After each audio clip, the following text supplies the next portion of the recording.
A nível de informação, de conteúdo doutrinário, você já tem conhecimento suficiente para estabelecer a doutrina e dizer: eu entendi, eu sei que os sinais todos já aconteceram e que Jesus pode voltar nesse minuto.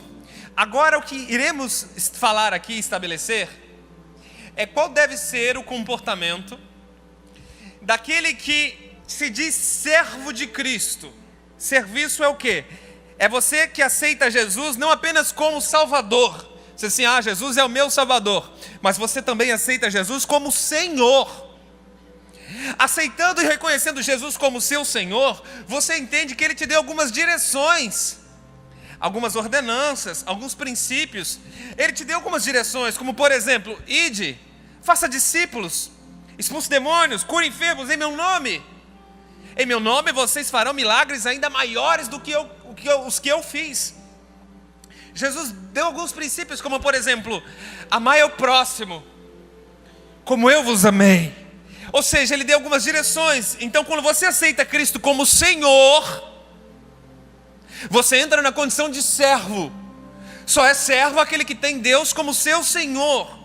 Mas eu imagino que todos vocês, ou pelo menos a grande maioria, reconhece Jesus não apenas como Salvador, mas entende que Ele também é Senhor. É para você que eu vou falar agora. É para você que Jesus contou 3 parábolas, de uma vez só, numa pegada só. Quando Ele estava falando de arrebatamento, quando Ele estava falando dos princípios do final dos tempos, de sinais, Ele chamou os discípulos, Ele contou 3 parábolas, das quais nós vamos contar a segunda parábola, a do meio, talvez a mais famosa dela. Está descrita em Mateus capítulo 25, verso 1, diz assim: então o reino dos céus será semelhante a 10 virgens, que tomando as suas lâmpadas, saíram ao encontro do esposo.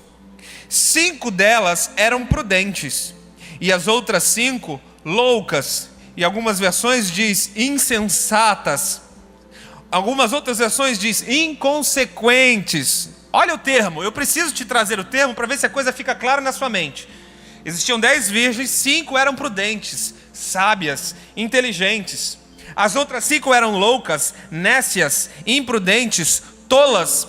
E a versão King James diz assim: inconsequentes. É muito forte isso. É muito forte você enxergar o reino de Deus, as coisas espirituais, o que nós estamos fazendo aqui, com inconsequência. É como se você, como disse a Daiane, vivesse não pensando na morte, não pensando na eternidade, não pensando que o teu arrebatamento pode ser hoje. Mesmo que Jesus não volte literalmente, mas se a sua vida for, se você por algum motivo morrer, o teu arrebatamento é agora, nesse momento. Inconsequentes. Verso 3: as loucas, tomando as suas lâmpadas, não levaram azeite consigo, mas as prudentes levaram azeite em suas vasilhas com suas lâmpadas. E tardando o esposo, tosquenejaram ou dormiram, elas cochilaram. Por quê? Porque o esposo estava demorando. Mas à meia-noite ouviu-se um clamor que dizia: vem aí o esposo. Então todas aquelas virgens se levantaram, prepararam as suas lâmpadas. E as loucas disseram às prudentes: dai-nos do vosso azeite, porque as nossas lâmpadas se apagam. Mas as prudentes responderam dizendo: não seja caso que nos falte a nós e a vós, e diante aos que os vendem, e comprai-o para vós. E tendo elas ido comprá-lo, chegou o esposo. E as que estavam preparadas, sim, as sensatas, as sábias, elas entraram com ele para as bodas. E então fechou-se a porta. E depois chegaram também as outras virgens, aquelas loucas. E elas diziam: Senhor, abre-nos a porta. E o Senhor disse: em verdade vos digo que não vos conheço. Vigiai, pois, porque não sabeis o dia e nem a hora em que há de vir o Filho do Homem. Por muito tempo a igreja pregou, eu já preguei, nós ouvimos falar que esse texto falava exclusivamente da igreja, e que 50% da igreja está se preparando e o outro 50% está adormecendo. Eu não preciso perguntar quando já ouviram a mensagem, mas imagino que todos nós ouvimos e entendemos a mensagem dessa forma. Mas, glória a Deus pelo conhecimento e pela revelação, nós tivemos um ensino diferente nos últimos dias. nos foi compartilhada a compreensão clara de que ele não está falando aqui necessariamente da igreja como um todo. Ele está falando aqui apenas dos que servem a Deus. Em primeiro lugar, eu vou te elucidar algumas coisas. Jesus Cristo é o noivo, certo? Nós somos Quem são as 10 virgens? Jesus vai casar com 10 esposas? Jesus ele veio buscar uma noiva. E a cultura judaica, no casamento judaico, quando existia um casamento, eles traziam as outras virgens, que eram chamadas as damas de honra. Neste caso, nesta parábola, existiam 10 damas de honra. 10 virgens preparadas para essa festa, para essa cerimônia. E o nome, o título, já traz atenção ao que é. Damas de honra. Era uma posição honrosa. As damas estavam ali para ajudar a noiva, para servir. As damas é que preparavam a noiva, preparavam a pele, preparavam a produção, o vestido, a festa, as bodas. Elas tinham o encargo de deixar a noiva perfeita para receber o noivo. E o que nós entendemos aqui é que são 5 prudentes, 5 insensatas. E o número 5 na Bíblia nos remete no Novo Testamento a exatamente os 5 ministérios.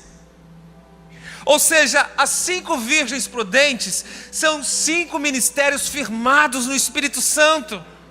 São 5 ministérios que servem para adornar a noiva, para cooperar, para ajudar, para deixar a noiva perfeita. Não é exatamente para isso que existem os ministérios? Evangelista, mestre, pastores, apóstolos. Não é para isso que existem os 5 ministérios? Então, nós entendemos, compreendemos que em Efésios, se você que está anotando, Efésios capítulo 4, verso 11, pode anotar só, não precisa abrir, lá está a descrição dos 5 ministérios: apóstolos, profetas, evangelistas, pastores e mestres. Ou seja, todos nós que decidimos servir ao corpo de Cristo, a noiva, e precisamos estar de alguma forma conectado a esses 5 ministérios. Agora, a parábola nos diz que 5 desses ministérios, apenas 5, estavam cheios do Espírito Santo. Quando você está cheio do Espírito Santo, você faz a coisa com o propósito correto, com a motivação correta, do jeito correto, da forma correta, porque o Espírito Santo está sempre te direcionando, obviamente. Mas existiam outros 5 ministérios que eles já tinham desacreditado da volta de Cristo. Eles adormeceram porque o noivo tardou. O noivo demorou demais. Os sinais aconteceram, mas Jesus não voltou. As outras 5 tolas, insensatas, imprudentes, inconsequentes, é a representação dos 5 ministérios falsos. Aqueles que dizem que fazem por Cristo, mas fazem sem Cristo. Dizem que estão ali por causa da noiva, mas na realidade elas estão por conveniência. Isso está tão claro para nós, que as outras parábolas, elas falam exatamente sobre isso. A parábola anterior é a dos 2 servos, o servo infiel e o servo prudente. Olha o servo aí, olha o serviço, olha o trabalho aí. A parábola seguinte fala sobre o quê? 5 talentos. Aquele que recebeu 5 talentos, aquele que recebeu 2 talentos, aquele que recebeu 1 talento. Fala sobre serviço. Você sabe que foi o compêndio, a atualização daqueles que de Niceia, que quando eles pegaram os manuscritos, eles que determinaram capítulo, versículo, você já sabe disso tudo, né? Os evangelhos foram escritos de uma forma reta, um texto reto do início até o final. Ou seja, Cristo, ele falou isso no mesmo momento, as 3 parábolas de uma vez só, ok? Os homens é que dividiram capítulo, subtítulo, versículo, mas a realidade é que Jesus Cristo mandou essas 3 parábolas de uma vez, porque ele estava falando de uma mesma coisa. Ele estava falando sobre serviço. Ele estava dizendo assim: aquele que serve, você que tem Cristo Jesus como seu Senhor, você precisa estar vigilante, porque o seu Senhor pode voltar a qualquer momento. Embora pareça que o Senhor está demorando, está tardando, você não pode cochilar, você não pode dormir. Aqui não é lugar de cochilar, não é lugar de dormir. Porque senão ao tocar da trombeta, ao chamado do noivo, o noivo está vindo, você vai ficar. E o problema maior é bater na porta do noivo e o noivo dizer assim: eu não te conheço. Quando você se presta a fazer algo para a noiva de Cristo, você está fazendo para Cristo. Nós temos vários textos bíblicos que falam disso. Se eu fosse pregar sobre serviço, eu ia te dar no mínimo uma dezena de versículos que falam que quando você serve a noiva, você está servindo a Ele. E todos nós, enquanto seres aqui nesta terra, somos chamados para servir a noiva. Somos chamados para a edificação do corpo de Cristo, mas é sempre Deus quem dá o crescimento. Paulo não disse em Coríntios, em 1 Coríntios, um plantou, outro regou, mas Deus é que traz o crescimento. O grande segredo para se manter vigilante, o grande segredo para ser arrebatado. E essa mensagem é verdadeira, essa mensagem está clara.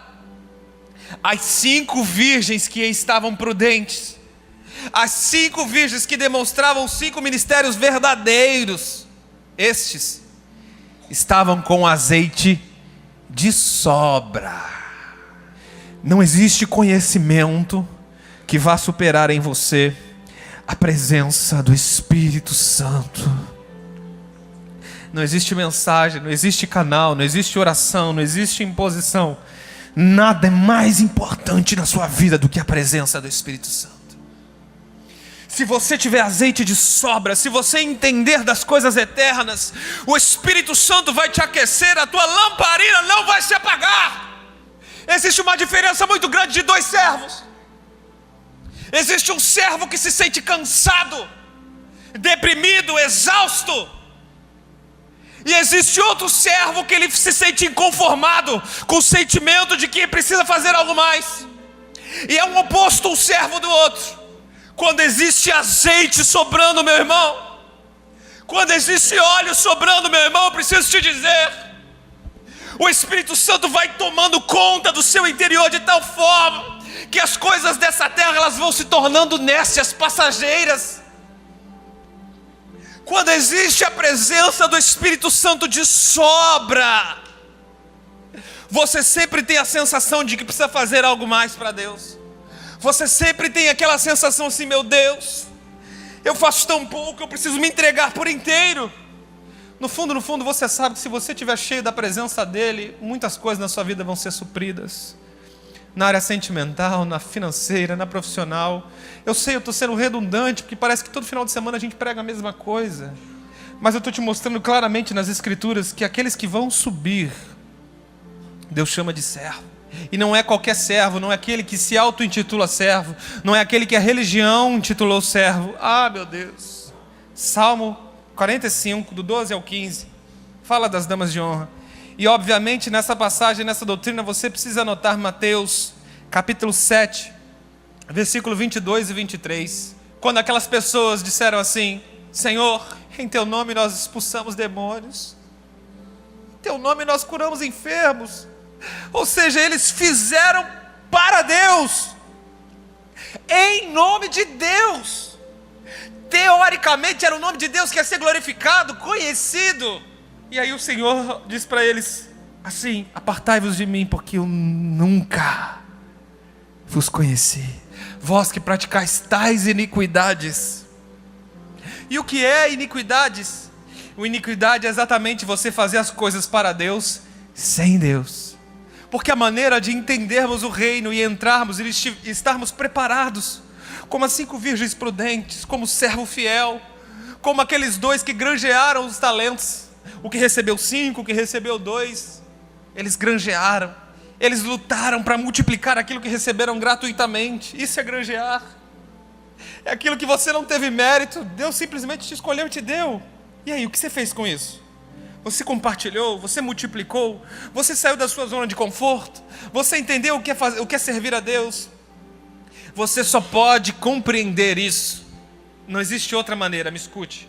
Você só pode compreender isso se você entrar num processo de relacionamento com Deus, porque ali Deus revela a vontade dEle, ali o Espírito Santo te abastece, não apenas daquilo que você precisa para o dia, mas Ele vai te dando uma carga extra, reserva, para os dias maus, para os dias ruins, para quando você achar que o Senhor está tardando, está demorando, aí o Espírito Santo te dá uma porção extra. Essa é a noiva verdadeira, escolhida, as 5 virgens que vão subir e reinar com Ele. Você pode aplaudir Jesus por isso?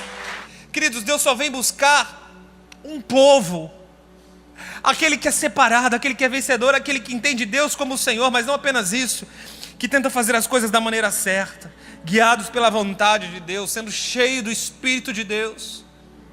Quando o profeta foi àquela viúva, o profeta Eliseu, Deus mandou ele ir àquela viúva, e a viúva só tinha azeite e farinha para fazer o último pão e morrer. Você provavelmente conhece a história.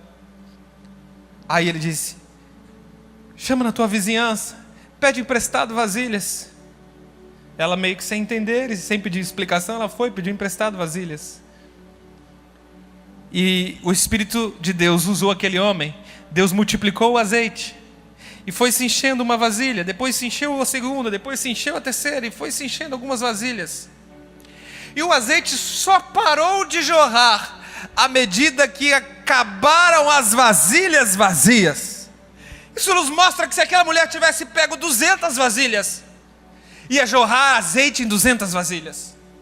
Se ela tivesse pego, quem sabe, 900 vasilhas, ia jorrar azeite por 900 vasilhas, e ela ia ser uma das mulheres mais ricas da terra.